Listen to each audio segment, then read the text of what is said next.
Assalamualaikum. Kalau mau kuat dan solid secara rutin, kita mesti diberi beban stres yang terukur. Otak gitu, kalau mau awet bening, mesti terus saja diberi kerja dan dipakai mikir. Otot kalau mau awet kuat juga sama, mesti dipakai dan dibeban terus-menerus. Sel-sel tubuh juga idem, kalau mau awet secara rutin, mesti dikasih puasa dan seterusnya. Nah, terus ada yang nanya tuh di salah satu forum kesehatan. Kalau dehidrasi temporer, mestinya ada juga dong manfaatnya. Nah, kalau terkait ini, mesti ada beberapa pelurusan ternyata. Pertama, menurut sejumlah pakar, sejauh ini tidak dikenal adanya istilah dehidrasi temporer. Secara jargon jalanan sih ada yang bilang dehidrasi temporer, iklan minuman ada yang bilang functional dehydration, bla bla bla. Tapi kalau mau hitam putih, sebetulnya yang ada cuma dua, dehidrasi atau tidak dehidrasi. Nah, dehidrasi itu suatu ketelanjuran kekurangan cairan, dan dia bukanlah stres positif yang terukur. Sehingga, sebagaimana ketelanjuran yang lain, dehidrasi itu bahaya, jarang atau nggak pernah ada yang ngomongin soal manfaatnya untuk kesehatan. Ini sama aja dengan angkat beban gitu ya. Kalau angkat beban terukur, itu bisa dibilang stres positif. Tapi kalau ketelanjuran ketiban beban tanah longsor segunung, wah, mecret itu urusannya, astagfirullah, naudzubillah. Kalau puasa itu bisa dibilang stres positif yang terukur. Tapi kalau ketelanjuran kurang gizi atau ketelanjuran gizi buruk, ya itu ngeri, ya kan. Definisi dehidrasi itu esensialnya seperti itu. Dan karena itu, kalau kita tanya sama ahli kesehatan, mereka bilang kalau yang kira-kira ada manfaatnya, yaitu jangan dibilang dehidrasi. Di sisi lain, yang dinilai banyak manfaatnya itu dry fasting. Puasa yang tanpa air dan tanpa minum dalam rentang waktu yang terukur. Ini seperti puasanya orang-orang muslim.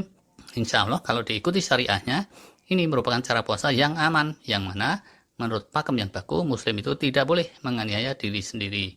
Karena Allah tidak berkehendak membebani hambanya, kecuali sebatas kemampuannya saja. Jadi, kalau puasanya sampai ketelanjuran dehidrasi, itu tidak boleh. Dan juga kalau puasanya itu sampai ketelanjuran bikin gizi buruk juga tidak boleh. Kalau yang nekat ngarang aturan sendiri, yaitu nggak usah dibahas. Puasa muslim seperti itu merupakan dry fasting yang paling banyak dipraktekin di dunia ini, yaitu telah dipraktekin miliaran muslim selama hampir 15 abad di berbagai belahan dunia. Belakangan, banyak ahli dan komunitas non-muslim yang meneliti dan mempraktekkan juga dry fasting ikut-ikutan sama muslim. Zaman dulu juga ada sih, tapi di komunitas-komunitas terbatas dan tidak sebanyak sekarang. Apa saja manfaatnya dry fasting yang tanpa minum ini? Salah satu peneliti yang terkenal dalam mengkaji manfaat dry fasting itu Dr. Filonov dari Rusia.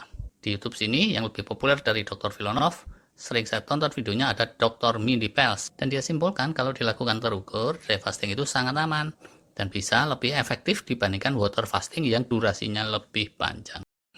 Dalam periode waktu yang relatif pendek, dry fasting tidak akan bikin kita ketelanjuran dehidrasi. Hal ini disebabkan karena di tubuh kita sudah banyak kandungan airnya, jadi dia punya mekanisme canggih, bisa mendaur ulang secara endogenus alias dari dalam dirinya sendiri bila ada bagian-bagian yang berasa kekurangan air, yaitu saat dia tidak mendapat asupan air secara eksogenus atau dari luar. Beberapa manfaat nih dari dry fasting dibandingkan dengan water fasting. Pertama, sel otak tumbuh lebih pesat. Sel otak ini bertumbuh pesat kalau tubuh memunculkan senyawa yang disebut BDNF. Ini belum pernah kita bahas, tapi logikanya gini ya. Puasa itu secara umum membangkitkan sinyal survival di tubuh kita. Tapi kalau yang di stop baru makanan aja, air masih ada masuk, sinyal survivalnya belum begitu kenceng. Air itu lebih esensial kan ya, daripada makanan secara umum. Jadi, kalau dia aja udah di stop, alarmnya akan makin kenceng. Tubuh terus sebisa-bisa membangkitkan sumber daya untuk berjuang mengatasi masa paceklik. Dan sumber daya utama andalannya kalau bunglon itu dalam hal berubah warna kulit nyaru dengan sekeliling. Kalau gajah mungkin sumber daya andalannya belalai dan gadingnya. Sedangkan manusia sumber daya andalannya yang utama otaknya itu. Dan untuk memperkuat otak dan mempertajam semaksimal mungkin antara lain ya senyawa BDNF itu tadi. Itulah kira-kira cerita gampangnya. Manfaat kedua, normalisasi kolesterol. Kolesterol buruk LDL cenderung akan menurun.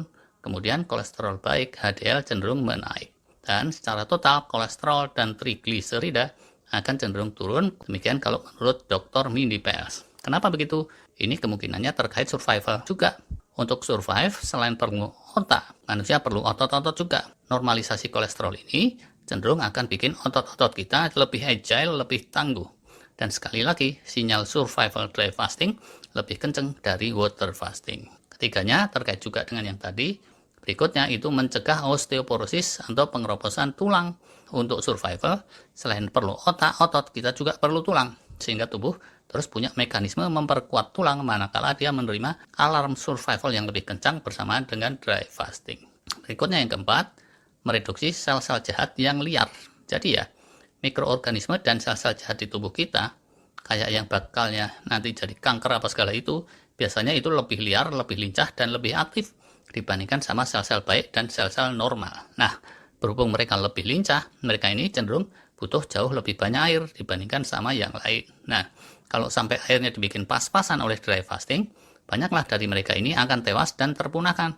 Sehingga menurut Dr. Vilonov, dry fasting ini punya efek memurnikan darah, saluran darah, dan sel-sel yang jahat tadi terkuras. Juga membersihkan saluran cerna dengan lebih kencang daripada water fasting. Parasit-parasit liar yang super lincah banyak yang punah. Kayak gitulah kira-kira. Di Amerika juga ada penelitian yang cukup terkenal yang antara lain menyimpulkan bahwa prevalensi kanker itu lebih rendah di Timur Tengah di negara-negara yang masyarakatnya rutin dry fasting puasa Ramadan dibandingkan negara-negara maju yang diet fastingnya itu kebanyakan sifatnya water fasting saja. Yang kelima, dry fasting mereduksi sel-sel tua peot atau senescent cell. Bersamaan dengan dry fasting, senescent cell yang berguguran itu juga lebih banyak daripada water fasting. Untuk permajaan dan healing dan membalikkan penuaan, peluruhan senescent cell ini penting, ibarat motor Vespa tua kalian gitu ya. Kalau skrup-skrup tuanya masih nempel di tempatnya, ya ublak semua tuh motor. Nah, skrup-skrup baru itu hanya bisa terpasang kalau yang sudah aus tadi berguguran dari tempatnya.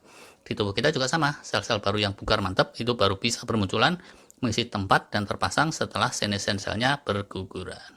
Berikutnya lagi, dry fasting menurunkan peradangan atau lower inflammation. Fasting secara umum itu menurunkan peradangan, tapi dry fasting jauh lebih menekan peradangan dibandingkan water fasting. Jadi ya, proses peradangan itu cenderung menjadi-jadi kalau tubuh kita kelimbahan air. Nah, saat kadar airnya pas-pasan, tubuh kita punya mekanisme survival yang antara lain caranya itu dengan menekan peradangan seminimal mungkin. Berikutnya lagi, cenderung juga dry fasting menormalisasi gula darah serta sensitivitas insulin. Kalau yang dari awalnya udah normal sih, seperti remaja atau muda-mudi, ini nggak terlalu kelihatan bedanya, walau alam. Tapi kalau yang punya kecenderungan diabetik atau sudah lebih berumur, itu cukup lazim. Ada ketidaknormalan di gut mikrobiomnya ya. Kita udah pernah bahas. Kalau yang normal tadi, saat diberi asupan air, ya udah asupannya zero kalori, maka habis itu tidak ada kalori yang masuk ke aliran darah. Sedangkan yang kondisi khusus tadi, gut mikrobiomnya itu bisa beda. Saat air masuk, walaupun secara hitungan dia zero kalori, itu bukannya murni H2O kan ya. Di dalamnya ada mineral-mineral. Nah, oleh gut mikrobiom tertentu yang ada di perut, asupan itu bisa mereka olah dan terus hasil olahannya bisa masuk ke aliran darah dan mengandung glukosa. Untuk kalangan ini, kalau masih water fasting, itu masih bisa bocor, masih gak sepenuhnya zero kalori. Jadi, kalau butuh menormalisasi gula darah, yang terbaik itu dry fasting, walaupun itu sekedar puasa menjelang periksa darah di malam hari sekalipun. Gitu deh, kira-kiranya kalau saya seringnya ini terus dikombinasikan ya. Dry fastingnya ini saat hari terang, sedangkan saat hari gelap water fasting. Jadilah extended fasting. Semoga dengan itu manfaat fastingnya dapat, tapi nggak kejeblos pada ketelanjuran dehidrasi walau alam. Segini dulu, terima kasih.